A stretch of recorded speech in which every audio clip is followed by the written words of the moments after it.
আল্লাহ বললেন আমার অনেক সুন্দর সুন্দর নাম আছে, অনেকগুলো গুণবাচক সুন্দরতম নাম আছে, তোমরা এই নামগুলো ধরে আমি আল্লাহরে ডাকো।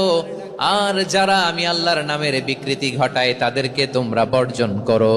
আর তারা দুনিয়াতে যা করেছে আখিরাতের ফল তারা ঠিকই পাবে। সুবহানাল্লাহ বলেন। আল্লাহর অনেক সুন্দর সুন্দর নাম আছে, এগুলো ধরে ডাকতে বলা হয়েছে। আর যারা আল্লাহর নামের বিকৃতি করে তাদেরকে বর্জন করতে বলা হয়েছে। আপনি আল্লাহর নামের জিকির যখন করবেন, আপনি আমার আল্লাহর নামের বিকৃতি করতে পারবেন? বারোয়াখালীর ভাইরা বুঝে থাকলে আওয়াজ দেন, আল্লাহর নামের বিকৃতি করা যাবে? আপনি যখন জিকির করবেন স্পষ্ট শব্দে আল্লাহর নামটা বোঝা যেতে হবে।